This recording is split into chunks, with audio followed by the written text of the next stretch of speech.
మీ ఇంటి పేరు పోయింది, మీకు జేడి అని వచ్చేసింది. సార్ అసలు ఇంటి పేరు ఏంటి? నాది వివి సార్, వాసగిరి వెంకట్. వంశగిరి వెంకటని తీసుకెళ్ళి వివి గారు చుట్టమా మీకు అన్న? లేదు సార్. వివి గారు ఆయన కర్ణాటకలో ఉండదు. మా అమ్మగారు కర్ణాటక ప్రాంతం, అంటే బళ్ళారిలో పుట్టారు. Okay okay. సో ఆ విధంగా తప్ప. ఇప్పుడు మీరు ఐఏఎస్ చేసి ఇప్పుడు దీంట్లో డిపార్ట్మెంట్లో చేశారు కదా? ఐపీఎస్ సార్, ఐపీఎస్ నుంచి వచ్చి IPS నేను చేశారు. మహారాష్ట్రలో చేశాను. నేను మహారాష్ట్ర క్యాడర్ యాక్చువల్గా. ఇప్పుడు ఈ కేసుకు వచ్చినప్పుడు ఇక్కడికి ఆంధ్రాకి వచ్చారు. నేను సిబిఐలో డెప్యుటేషన్ మీద ఉన్నాను. డెప్యుటేషన్ మీద 21 సంవత్సరాలు మహారాష్ట్రలో పనిచేశాను, 7 సంవత్సరాలు సిబిఐలో పనిచేశాను. So total 28 years. ఇంకో 7 years ముందుగానే నేను వాలంటీర్ రిటైర్మెంట్ తీసుకున్నాను. ఇప్పుడు ఈ కేసు ఏంటంటే వచ్చినప్పుడు అది 1,00,000 కోట్లు క్విట్ ప్రో అన్నారు. 1,00,000 కోట్ల మీరు తర్వాత ఏదో 1,700 కోట్లు 100. ఎలా ఉంటుందంటే సార్, ప్రాపర్టీస్కి రకరకాల వాల్యూస్ ఉంటాయి. ఫర్ ఎగ్జాంపుల్ బుక్ వాల్యూ ఒకటి ఉంటుంది, మార్కెట్ వాల్యూ ఒకటి ఉంటుంది. కాబట్టి మార్కెట్ వాల్యూ ఎప్పుడైతే తీసుకుంటున్నామో ఇది పెరుగుతుంది. ఓకే. సో బుక్ వాల్యూ తీసుకుంటే వాటి అమౌంట్ తగ్గుతుంది ఆ విధంగా. కాబట్టి ఎవరు ఏ విధంగా అన్వయించుకుంటున్నారన్న దాని మీద ఆ అమౌంట్ ఆధారపడి ఉంటుంది. కానీ సాధారణంగా మనం వెళ్ళేది బుక్ వాల్యూ మీద. బుక్ వాల్యూ మీద. ఎందుకంటే రేపు ఎవరైనా గవర్నమెంట్ని మనం అడిగినా కూడా వాళ్ళు ప్రస్తుతం ఉన్న బుక్ వాల్యూ ఇస్తారు తప్ప మార్కెట్ వాల్యూకి దెర్ ఇస్ నో లిమిట్, మారుతూ ఉంటుంది. అంటే as a common man sir, నాకు ఒక చిన్న డౌట్ ఆ కేసు మీద. జగన్మోహన్ రెడ్డి అనే వ్యక్తి కొన్ని ఇండస్ట్రీస్ పెట్టుకుని వీళ్ళందరూ 4-5 మీరు ఏ ఛార్జ్ షీట్లో పెట్టారు, వాళ్ళందరూ దాంట్లో డబ్బులు పెట్టారు, అన్నీ వైటే పెట్టారు. And they were accounted and this man paid taxes, those people also paid taxes. They are all ఇండస్ట్రీస్లో ఉన్నవాళ్లే, వాళ్ళంతా వ్యాపారస్తులే, సరైన వ్యాపారస్తులు, దొంగ వ్యాపారస్తులు కాదు, షెల్ కంపెనీస్ కాదు. దీంట్లో క్విట్ ప్రో ఏముంటుంది? వాళ్ళ వ్యాపారం వాళ్ళు చేసుకుంటున్నారు, డబ్బులు ఇచ్చారు, ఇతను కూడా వాళ్ళకి ప్రాఫిట్లు పంచి ఇచ్చాడు కదా, ఇంకేంటి అది కేసు? అంటే దీంట్లో జనరల్గా ఎందుకంటే కేసు కోర్టులో ఉంది కాబట్టి పెద్దగా డీటెయిల్స్లోకి నేను వెళ్ళను. కానీ మొన్న ఎలక్టరల్ బాండ్స్ గురించి ఏదైతే సుప్రీంకోర్టు జడ్జిమెంట్ ఇచ్చిందో దాన్ని ఒకసారి చూద్దాం. అక్కడ కూడా మీరు చూసిన కార్పొరేట్ కంపెనీలన్నీ వాళ్ళకు వచ్చిన ప్రాఫిట్లో ఒక పద్ధతిలో ఇచ్చారు. ఎలక్టరల్ బాండ్స్ కొన్నారు, ఆ బాండ్స్ని పొలిటికల్ పార్టీలకు ఇచ్చారు. పొలిటికల్ పార్టీలు వాటిని 15 రోజుల లోపల వాళ్ళ అకౌంట్లలో వేసుకున్నారు. సుప్రీంకోర్టు ఏమనింది?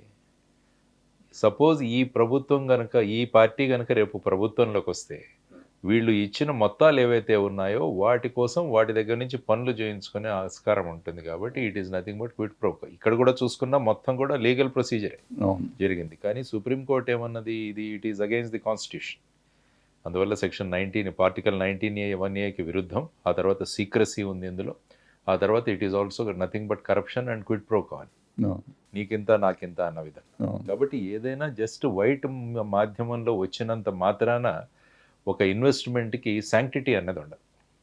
ఆ ఇన్వెస్ట్మెంట్ ఎందుకు చేయడం జరిగింది, ఆ ఇన్వెస్ట్మెంట్ చేయడం వల్ల కొన్ని బెనిఫిట్స్ పొందడం జరిగింది అన్నది మెయిన్గా హైకోర్టు మాకు ఇచ్చిన కేసులో, హైకోర్టు వారు ఇచ్చిన కేసులో వాళ్ళు ఏమన్నారంటే, ఈ విధంగా ఇన్వెస్ట్ చేయడం వల్ల గవర్నమెంట్ రూల్స్ ఫాలో అవ్వకుండా వాళ్ళకు ఫేవర్స్ చూపించింది. కాబట్టి this is nothing but quid pro quo అన్నది హైకోర్టు నుంచి వచ్చిన పబ్లిక్ ఇంట్రెస్ట్ లిటిగేషన్ కానీ రెడ్ పిటిషన్లో వచ్చిన వాదన. సో అందులో ఎవిడెన్స్ ఏదైతే కలెక్ట్ చేసామో దాన్ని కోర్టుకు సమర్పించడం జరిగింది. So ultimately it is the court which is going to డిసైడ్కి ఈ విధమైన వాదనలో ఎంత తథ్యం ఉన్నదని కోర్టు ఫైనల్గా డిసైడ్ చేస్తుంది. ఫర్దర్గా వెళ్ళే ముందు దీంట్లోనే ఇంకో చిన్న ఉప ప్రశ్న. మీరు పొలిటికల్ పార్టీ కూడా పెట్టారు కాబట్టి దానికి మళ్ళీ వెళ్దాం. అయినా కూడా ఈ మనం ఇండస్ట్రీస్ పెడతాం కోసం వాళ్ళందరికీ ల్యాండ్ ఇస్తున్నాము, ఇంకోటి ఇస్తున్నాము. గవర్నమెంట్ అనేది వాళ్ళకి కొన్ని కన్సెషన్స్ ఇస్తున్నాయి, ట్యాక్స్ ఎగ్జంప్షన్ ఇస్తుంది. మరి అది కూడా క్విట్ ప్రోనే అవుతుందిగా? అంటే ప్రొసీజర్స్ ఫాలో చేస్తే అది క్విట్ ప్రో కావద్దు. ఇది ఇప్పుడు నేను చెప్పింది కూడా ప్రొసీజర్. ఆయన ప్రకారం ఆయన ఇప్పుడు నాకు మీరు డబ్బులు ఇచ్చారు, అఫిషియల్గానే ఇచ్చారు, నేను వ్యాపారం చేస్తున్నాను, మీరు వ్యాపారస్తులే, మీరు నాకు ఇచ్చారు, నేను సరిగ్గా మీకు లెక్కలు చూపించాను, గవర్నమెంట్కి లెక్కలు చూపించాను, ట్యాక్స్ కట్టాను. మరి నాకు తప్పు అయినప్పుడు ఈ ల్యాండ్లు ఇవ్వటం తప్పు కదా? అంటే ఇప్పుడు ఎలా ఉంటుందంటే, ఫర్ ఎగ్జాంపుల్ ఒక ప్రాపర్టీని నేను ఎవరికైనా ఇవ్వాలి ఇండస్ట్రీస్ కోసం. అవును సార్. కాబట్టి నేను ఒక అనౌన్స్మెంట్ చేస్తాను, ఇంట్రెస్టెడ్ పార్టీస్ అన్నీ కూడా అప్లై చేయండి. అప్పుడు ఇంట్రెస్టెడ్ పార్టీస్ అప్లై చేస్తాయి, దాన్ని బట్టి వాళ్ళలో ఉన్న మెరిట్స్ని బట్టి ఇవ్వాలి. అది కాకుండా మీరు ఒక వ్యక్తిని పట్టుకొని మీరు ఒక లెటర్ మీద ఇచ్చేస్తే అది ఎలా అవుతుంది? ప్రొసీజర్ కాదు అది. అంటే యు ఆర్ ఫేవరింగ్ సంబడి అవుతుంది. కాబట్టి ఎప్పుడైతే ఎండ్స్ మీన్స్ రెండు కూడా ఇంపార్టెంట్ గవర్నమెంట్. అంటే ఎండ్ మీకు ఇండస్ట్రియల్ డెవలప్మెంట్ కావాలి, కానీ దానికి ఏ విధమైన పద్ధతి అవలంబిస్తున్నారన్నది కూడా మన ప్రొసీజర్లో ఉండాలి. అలా కాకుండా నేను ends cannot justify means. Means ends రెండు కూడా చాలా important government procedure. Otherwise procedures follow కాకుండా పూర్వం రాజులు ఇచ్చేసేవాళ్ళు ఇలాగా మీరు ఇది తీసుకోండి, అది గవర్నమెంట్లో కుదరదు. ప్రొసీజర్స్ ఫాలో కాకుండా that also is called a favouring somebody అన్న దాని మీద దీన్ని అన్వయించుకోవచ్చు. అట్లా వస్తుంది. మొన్న ఈ మధ్య మీరు నాడు నేడు ఇవన్నీ చూసి ఆ స్కూల్స్ అవి బాగున్నాయి, హాస్పిటల్స్ కొన్ని బాగున్నాయి, the way they are doing they are good అన్నారు. మరి అన్ని మంచి అయినా కొన్ని మంచి చేస్తున్నాడు అతను చేస్తున్నాడు. ఇప్పుడు ఎలాగ ఉండాలంటే మనం సంక్షేమము ఉచితాలకు మధ్య వ్యత్యాసాన్ని మనం గుర్తించాలి. అవును. సంక్షేమం అంటే దానివల్ల సమాజం బాగుపడుతుంది. ఫర్ ఎగ్జాంపుల్ స్కూల్స్ బాగు చేశారు, దానివల్ల ఏంటంటే పిల్లలకు మంచి ఫుడ్ దొరుకుతుంది, మంచి ఎక్విప్మెంటు, తర్వాత వాళ్ళకి యూనిఫామ్స్, బెంచెస్, విద్య. సో అదేంటంటే సమాజంలో ఒక విద్యార్థులు అన్నవాళ్ళు ఒక ఆస్తులుగా తయారవుతారు. కాబట్టి సమాజానికి అది ఉపయోగపడుతుంది. అలా కాకుండా మీరు మీ స్కూల్కి ఒక విద్యార్థిని పంపిస్తే నేను ఎన్ని డబ్బులు ఇస్తాను, లేకుంటే మీరు పర్టికులర్ సామాజిక వర్గానికి చెందిన వాళ్ళైతే మీకు సంవత్సరానికి 15,000 రూపాయలు, అదేంటంటే ఇండివిజువల్కి వెళ్తుంది. ఎప్పుడు కూడా గవర్నమెంట్ సమాజం అభివృద్ధి ఎలా చెందాలన్నది చూడడం చాలా అవసరము.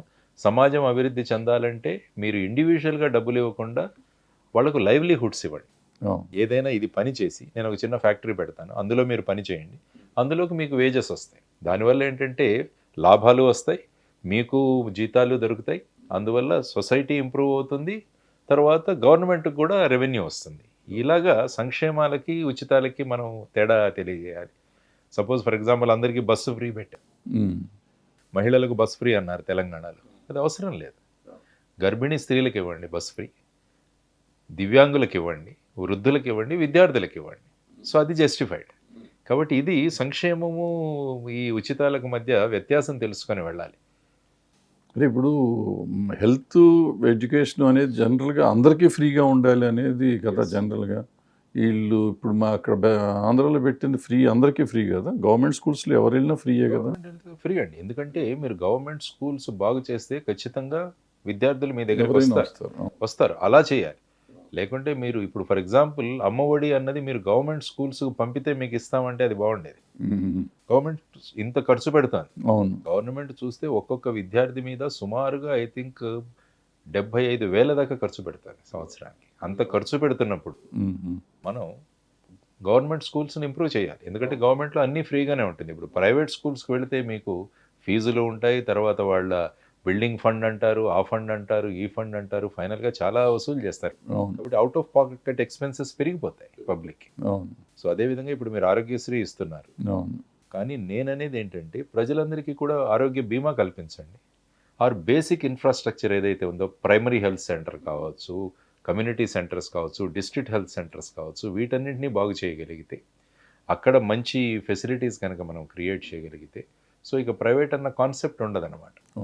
బట్ ఈ ఆరోగ్య బీమా అంటున్నారు, ఆరోగ్య బీమా కూడా ఫ్రాడే కదా సార్ ఈ మధ్యకాలం. దాని మీద స్కాములు ఉన్నాయి కదా. స్కాములు లేనేంటి, ఇదే ఉంటుంది సార్. అంటే ఎవరు దాన్ని ఆపరేట్ చేస్తున్నారు, దాన్ని ఎలా చేస్తున్నాం అన్న దాని మీద ఆధారపడి ఉంటుంది. అంటే అన్ఫార్చునేట్గా మన దేశంలో దేని మీద ఒక కంట్రోల్ కానీ సూపర్విజన్ కానీ లేదు. ఏంటంటే ఒక స్కీమ్ వచ్చిన తర్వాత దాని గురించి ఇనీషియల్గా పెద్ద ఈవెంట్ లాగా కండక్ట్ చేస్తారు, ఒక పెద్ద అడ్వర్టైజ్మెంట్స్ ఉంటాయి. ఆ తర్వాత ఏమంటే దాని మీద మానిటరింగ్ ఉండదు. అందువల్ల ఏంటంటే ఒక డిపార్ట్మెంట్ అన్ని స్కీమ్స్ మానిటరింగ్ దీని గురించి, అది గవర్నమెంట్ డిపార్ట్మెంట్ అవ్వకూడదు, అది పబ్లిక్ మానిటరింగ్ ఉండాలి. హిట్ టీవీ యాప్, ఇందులో short news, live news, entertainment shows, movies, digital magazines తో పాటు మీ జిల్లా వార్తలను కూడా ఫ్రీగా చూడొచ్చు. ఇంకెందుకు ఆలస్యం, వెంటనే హిట్ టీవీ యాప్ ని డౌన్లోడ్ చేసుకుని ఫ్రీగా ఎంటర్టైన్మెంట్ పొందండి. Hit TV app. Hit TV app. Please download hit TV app. Hit TV app ని ఫ్రీగా డౌన్లోడ్ చేసుకుని ఎంజాయ్ చేయండి. మీకు నచ్చిన ఎంటర్టైన్మెంట్ కోసం హిట్ టీవీ యాప్ ని ఫ్రీగా డౌన్లోడ్ చేసుకుని ఎంజాయ్ చేయండి. హిట్ టీవీ యాప్ ని డౌన్లోడ్ చేసుకుని ఆస్వాదించండి, ఆశీర్వదించండి. ఇంతమంది సెలబ్రిటీలు హిట్ టీవీ యాప్ ని డౌన్లోడ్ చేసుకోండి అని చెప్తున్నారంటే ఎంత మంచి యాప్ ఆలోచించండి. అమెరికా అమెరికా అమెరికా అమెరికాలో చదవాలనుకునే వాళ్ళకి విశ్వసనీయమైన పేరు మన శౌర్య కన్సల్టెన్సీ. UK లో 1 year masters, UK లో 1 year masters, 2 years work permit up to 5 years visa. Contact Saurya Consultancy. Contact 89851 89851.